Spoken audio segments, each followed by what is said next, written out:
Hello, welcome back to the channel. Today I bring you a game between GM Adly Ahmed, one of the finest players in Egypt, against GM Gupta Abhijeet from India. These are both former world junior champions.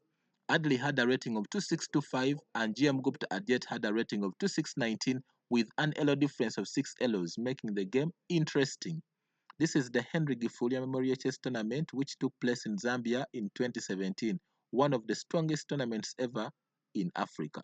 So in the white pieces, we have Gem Adly Ahmed from Egypt, and in the black pieces, we have Gem Gupta Abhijeet from India. So Gem Adly played d4, knight f6. After g3, g6. So now we are entering the Indian defense territories, and after bishop g2, d5, blockading the bishop. c4, and Abhijeet played c6. So in this position, GM Adly came up with a novelty. He played queen f4. In anticipation of, in case you continue the normal developing move, for example, bishop g7, then we can take the pawn on d5, and the pawn can't take pawn on d5 because the queen has pinned it. So you are forced to take the pawn with the knight, which tries to create the black pieces not to be in harmony. So in this position, Abhijeet played a novelty. He played knight fd7 in anticipation of, if pawn takes d5, then knight can come on b6, attacking the queen, at the same time attacking the pawn. So in case of queen falls back, either on c3 or b3, then the pawn can win back the pawn on d5, as we shall see in the game. So c takes d5, and after knight b6, queen b3, you see that the black pieces at least have some harmony. They can move and play where they're supposed to be. So if you look at this position, black is defending their pawn with queen and knight, and white is attacking this pawn with queen and bishop. So in this position, Adly played knight c3. So now all the pieces of white are attacking the pawn which is on d5, and Abhijeet played knight c6. In case of knight takes d5, then bishop e6, pinning down the knight against the queen. And after e4, bishop takes d5, e takes d5, knight takes d4. And after queen d3, bishop d7. And I can tell you that the bishop is defending the knight. At least white is now defending against black, of which GMs don't want to have in their games. So in this position, after knight c6, Adly played e3, defending the pawn, and now he was ready to go ahead and win the pawn, which is on d5. So Abhijeet played e6, defending the pawn on d5. Knight g e2, bishop g7, completing the development. So Adly went ahead and played f4, emphasizing the weaknesses on the queen side. And in this position, Abhijeet played short castling. In anticipation of, in case you continue with f5, then black had a tactic of playing knight c4. Knight c4, the queen and the two knights are attacking the pawn, and after a6, then b5. Now after b5, there are two options which white can pick on, and the first one is a very dangerous one. In case of knight takes b5, then rook b8, pinning down the knight against the queen, and there's no GM who could wish to have such a game against a fellow GM. Queen takes b5, then knight 4 f5. After queen f4, rook b8, emphasizing the weaknesses on all these squares. And after knight b5, then bishop takes a6. After knight f7, rook b4, attacking the queen. After queen a3, then rook b6, defending the knight on c6. After knight takes c6, knight takes c6. If you look at black, black has a slight advantage and has all the pieces of black are active. And there's no GM who could wish have their pieces as you can see what white have. Because if you look at this position, the bishop is eyeing on this knight, and the king even can't have time to castle because the bishop is looking at the knight. They have to defend it. The queen can also come in to plank the rook on the c3. So all these are potential threats in the position. So that's why in this position, after short castling, Adly played another move. He had to attack on both sides of the board. So he played h4. So he's attacking on both sides of the board.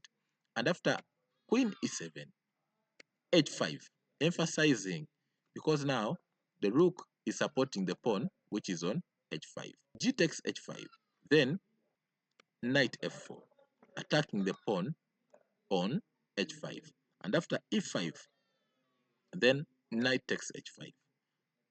So in case of e takes d4, knight takes g7, d takes c3, and after a5, knight c4, and queen c2.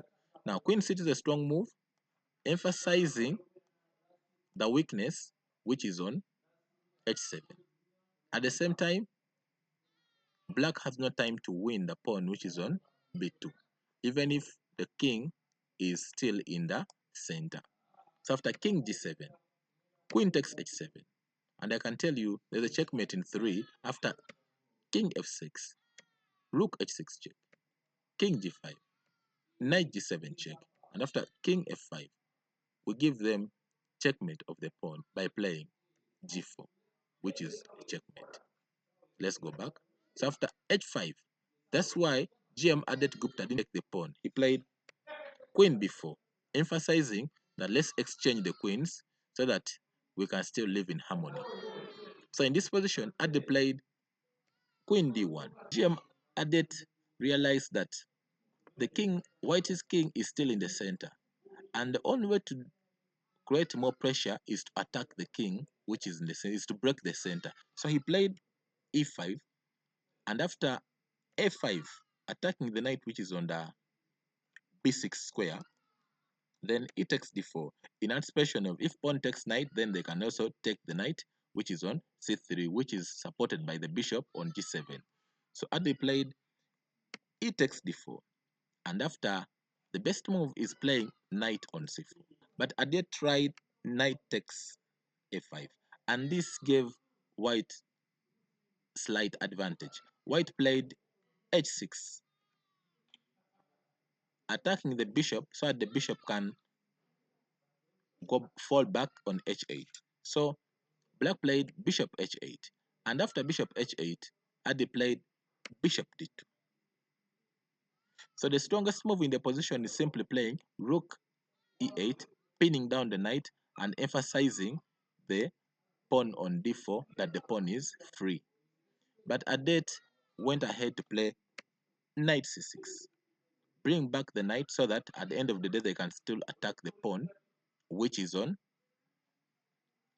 d4.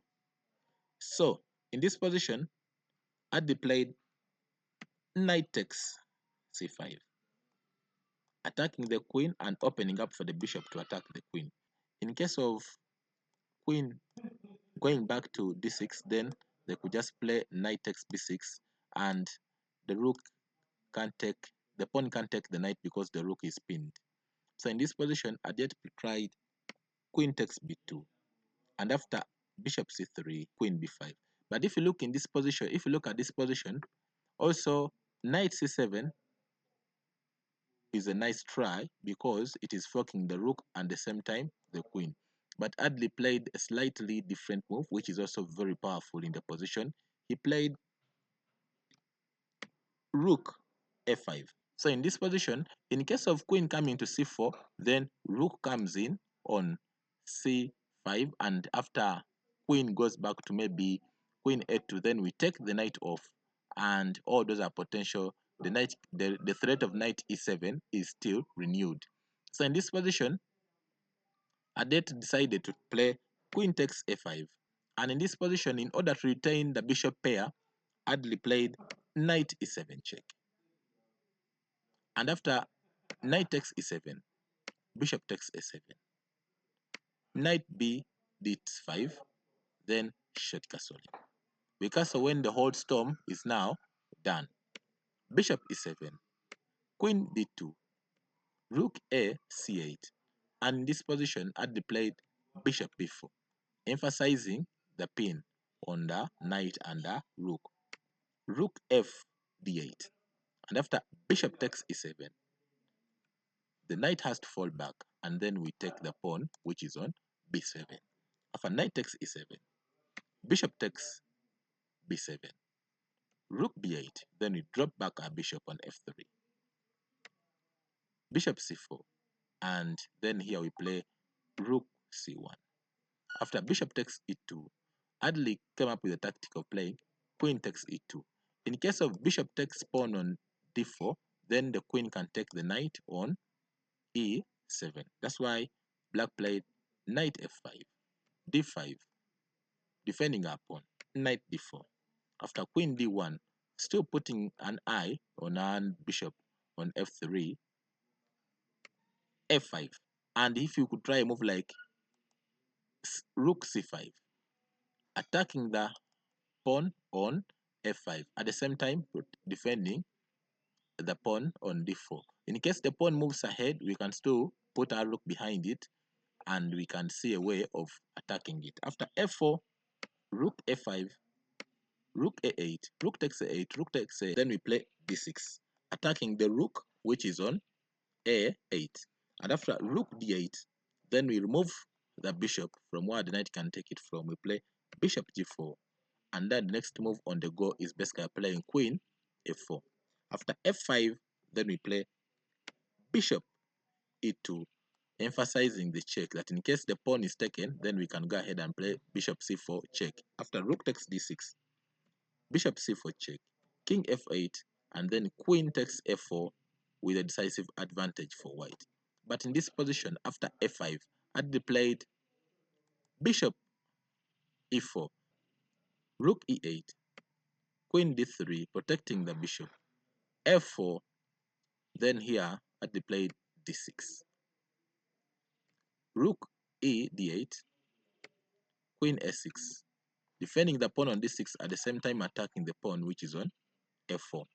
And after a3, pawn proceeds, we just take it off with the bishop. Knight b5, defending the pawn at the same time attacking the pawn on d6.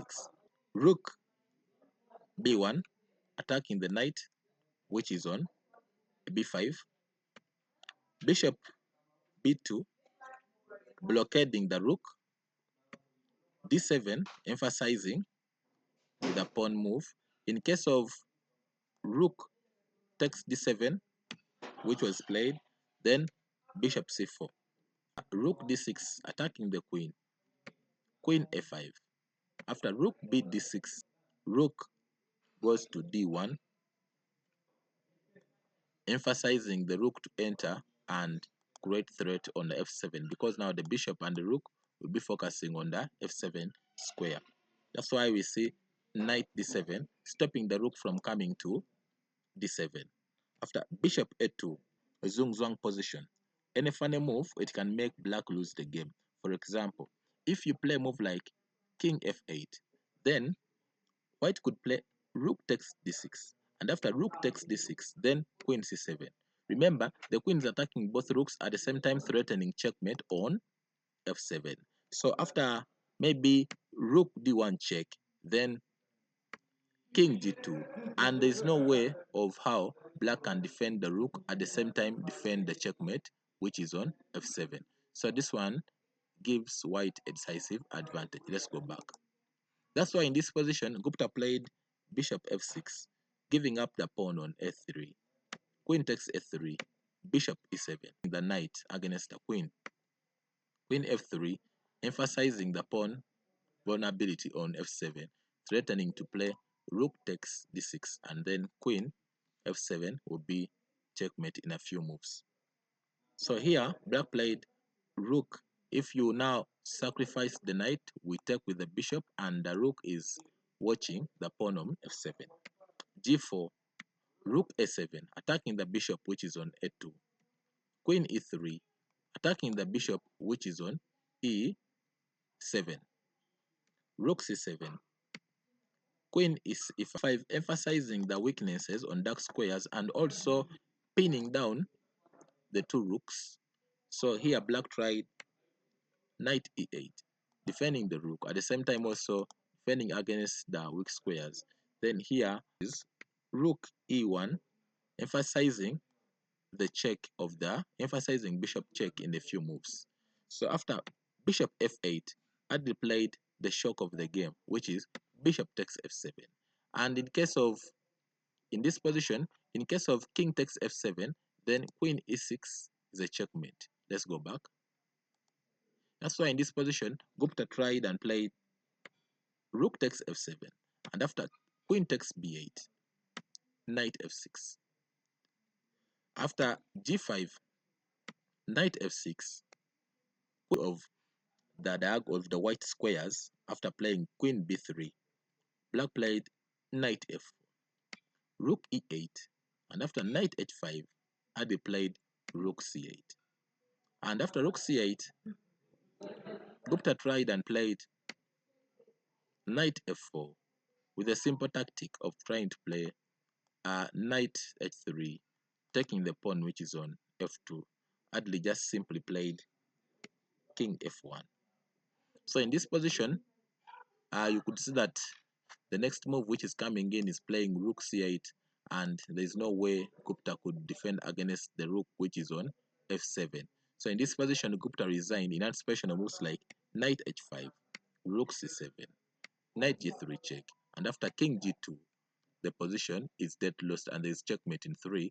I can show you, for example, if you play a move like knight f5, then you play,